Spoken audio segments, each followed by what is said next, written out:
लगभग 750 साल पहले जब अब्बासी खिलाफत अपने उरूज पे थी, एक खलीफा गुज़रे जिसका नाम है अबू जाफ़र अल-मंसूर। इनके बारे में आता है कि ये बहुत ही ज़्यादा ज़हीन और क़ुव्वत हाफ़ज़ा के मालिक थे।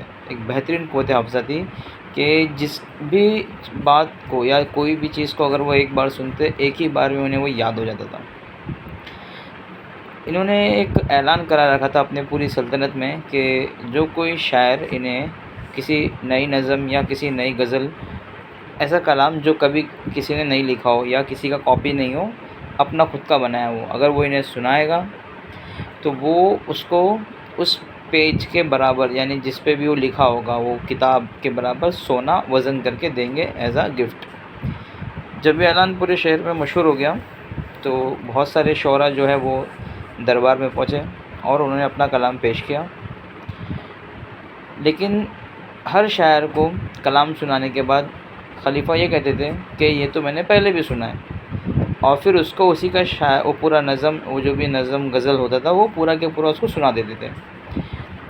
तो बाहर आके डिस्कस करते थे कि ये तो हमने कल ही लिखा है या महीने पर बैठ के लिखा है, ये इसे कैसे मालूम।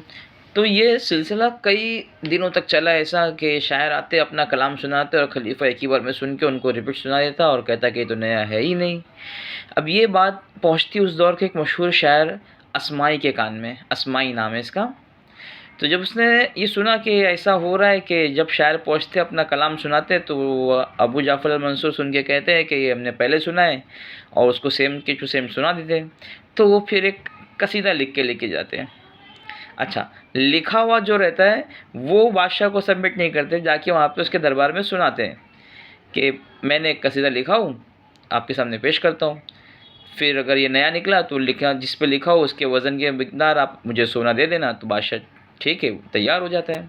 अच्छा, इसमें तारीख़ की किताबों में एक और ऐसा आता है कि अबू जाफ़र मंसूर के पास एक ग़ुलाम था और एक कनीज़ थी, वो भी बहुत होशियार थी, एक बार सुन के याद करती थी। तो जब भी शायर आके कलाम सुनाते थे ना, ये दोनों महल में पर्दे के पीछे खड़े होके ये लोग भी सुन लेते थे और इनको भी एक बार में याद हो जाता था लगभग ऐसा। तो बादशाह अपने साथ में उनको रखता था छुपा के, ठीक है। अब ये शायर आता है असमाई, तो ये पढ़ना चालू करता है।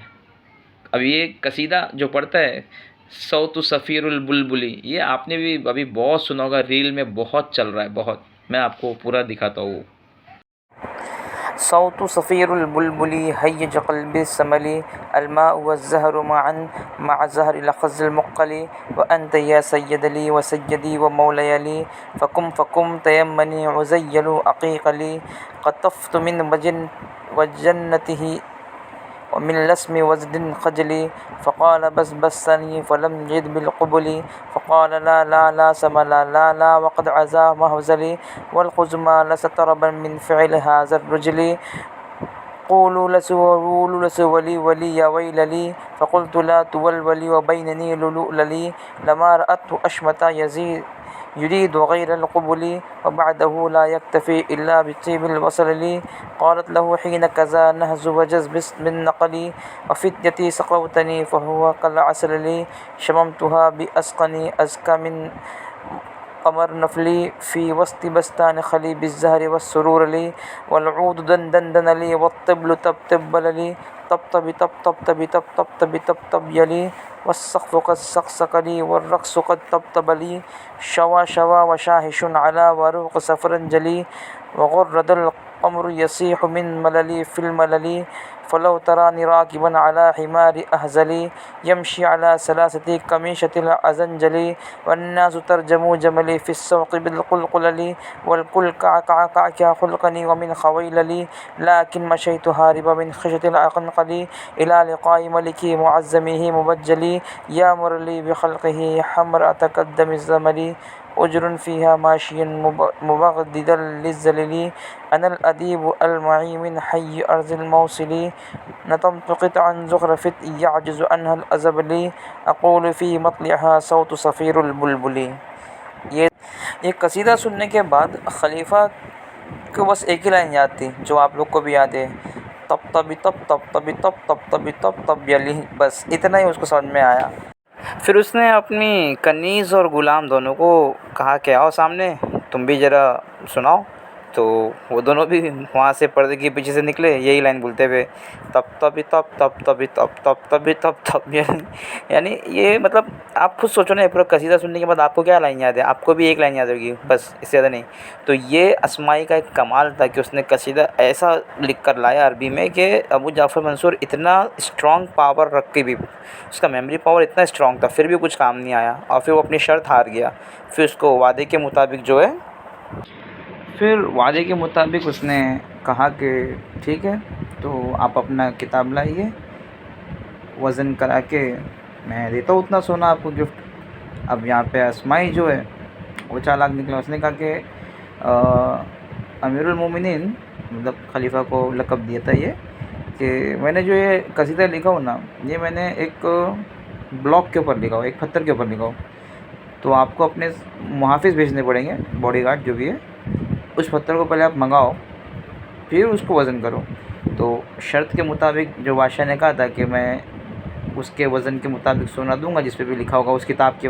अब उसने जिस पे लिखने कहा था तो इसने लिख के लाया पत्थर के ऊपर, और पत्थर भी कहाँ लिखा है? रेगिस्तान में कहीं पत्थर उसके ऊपर लिख के आया।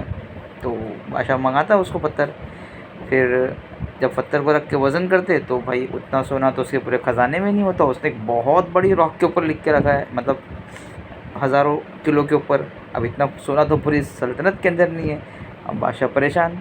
तो फिर बाद में वो बादशाह को कहता है कि आप जो ये शायरों के साथ कर रहे थे गलत, वो अपना कलाम लेकर आ रहे थे, नया कलाम, और आपका क़ुव्वत हाफ़िज़ा अच्छा है तो आप सुन के याद करके उनको उन्हीं का कलाम सुना के कह रहे थे कि भाई ये तो नया नहीं है।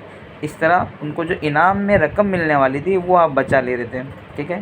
तो ये आप दोबारा मत करो, और जितने भी शायर ने अपना कलाम दिया है उनको उनके मुताबिक उनका मुआवज़ा अदा करो, वो उनको गिफ्ट दो। अदरवाइज़ फिर आप, नहीं तो ये शर्त आप हार चुके हो, आपको सोना देना पड़ेगा, उतना सोना उसके पास था ही नहीं। तो फाइनली फिर खलीफा को एग्री होना पड़ा अस्माई के तमाम टर्म्स एंड कंडीशन के ऊपर। नेक्स्ट वीडियो में इस कसीदे का मैं आपको मतलब बताऊंगा कि उसने ना कसीदे में खलीफा को अल्टीमेटम भी दिया साथ में, ठीक है? तो नेक्स्ट वीडियो तक बने रहिए।